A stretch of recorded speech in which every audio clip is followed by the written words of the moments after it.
Welcome. Today we're going to be talking about classics of magic. We're going to be doing card magic, we're going to be doing parlor magic, and we're going to be doing stage. Today we're talking about parlor. What are the great classics of parlor magic? First of all, I'd like to give you some characteristics of a classic, in my opinion. A classic creates mystery or astonishment for children and adults. It goes across generational lines. If you can choose an effect that kids love and adults are astonished by, you've got gold. You can perform in any situation with that kind of an effect. So that's what you might want to be looking for. You know, you can do tricks that are just for kids and adults leave the room. Or you can do effects that are just for adults and the children will get restless. If you can do something that appeals to the whole generational line, oh man, you've got gold. And it's hard to find, it truly is. You can do it surrounded, you can do it outside, it doesn't matter. That's what a classic is. It packs flat but plays big. The plot is simple, people understand it. Egg bag. You show a bag empty, you pull an egg out of it. You put the egg back in and it vanishes. Oh, that is so simple. It's visual. You can see the magic happen. It's relatively easy to perform, which leaves you free to concentrate on your presentation. And finally, a classic has been time tested. At least 25 years, 25 to 100 years of going into a variety of magicians' repertoires and seeing success with it. That's what I consider a classic. If it just came out last year, it might be the best trick in the world, but we don't know yet. It needs to be tested. Every magician has his or her own personality. I want to see that effect tested over many different magicians, many different circumstances, and see it effective and see it successful before I call that classic. Now let me give you some examples of classics. The cups and balls or the chop cup. I mean, the idea here being balls and cups being manipulated. By the way, if you've ever performed the cups and balls or the chop cup, some of the magic that happens on the build-up is very entertaining and very good. You know, balls disappear, balls penetrate cups, and so on and so on. Balls reappear where they're not supposed to be. All that stuff's great.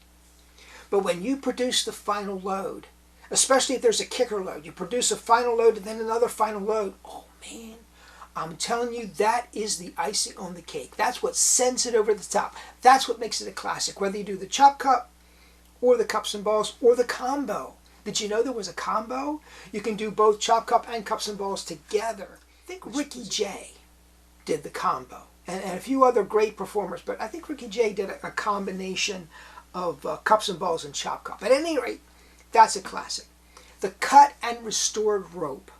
The cut and it doesn't matter what method you do. The idea that you're cutting a rope in half and restoring it, that is beautiful. That is gold. Along that same line, you could do a torn and restored newspaper. But I really, if I'm choosing which way to go, you know, torn and restored. First of all, in 2024, which is when I'm recording this, how many people do you know read a newspaper? See, that's part of the problem with the torn and restored news. Everybody knows what a rope is, though. Everybody holds a rope. And so I consider that classic. It's been done a long, long time. And I just love it. Professor's Nightmare. Professor's Nightmare. Killer. Don't overlook it. Linking rings. The linking rings. I just love the effect. Many, you know, I go through cycles with the linking rings. I put it in, I take it out. I put it in, I take it out. But every time I put it in, I'm astounded by the reaction of the audience. They love the linking rings. So don't overlook it. Producing a rabbit from a hat. Folks, if you are doing a lot of children's magic, a lot of family magic, you know, I've had a live rabbit. I've used a live rabbit. I've used it in my show. The reaction is stellar. You just can't get any better. It's just stellar. I don't currently have a rabbit in my act, but it's not something that should be overlooked. Sponge bunnies or sponge rabbits. Now, I can hear some of you guys groaning. Oh my God, are you serious? Sponge magic? Absolutely. You know why? Because the magic happens in the hand of the spectator. And let me tell you something. When they open their hand and there's an extra ball or an extra 3 balls or 10, when they open their hand, the look on their face, and that look goes out to all the audience. Don't overlook the effect, folks. The Bill in Lemon. If you want what I consider to be the best Bill in Lemon, take a look at Doc Eason. He's doing a wonderful job with the Bill in Lemon.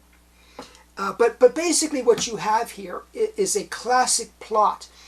Something vanishes and it reappears in an impossible location. So you don't have to do Bill and Lemon. You could do, for example, Card to Wallet, for example. You could do that. Or you could do virtually anything. You could do 20th Century Silks, for example. You're vanishing a silk and it's reappearing between 2 previously tied silks. That's the same kind of idea. Something vanishes and appears in an impossible location. But the Bill and Lemon's a classic for a reason. And by the way, let me go back to the egg bag. Or if I haven't mentioned it, let me talk about the egg bag for a second. And Denny Haney often has said this.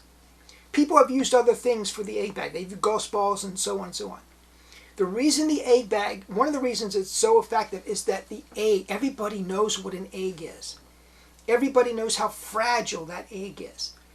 And when you're doing that and you're doing this to the bag, there's that sense of impossibility of there's no way an egg could go through that. There's no way an egg could be hidden in there because the egg is so fragile. So the egg is important to the egg bag.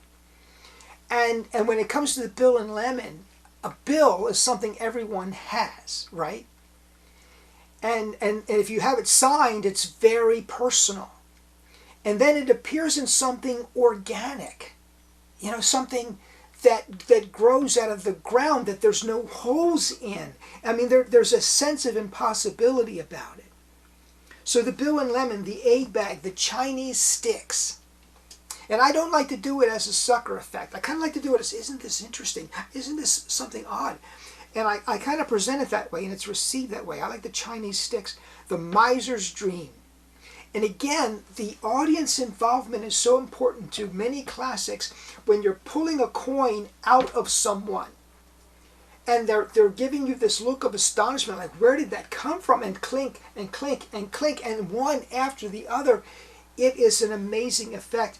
And finally, the 20th Century Silks. I may have mentioned that in connection with the Bill and Lemon. Something vanishes and appears in an impossible location.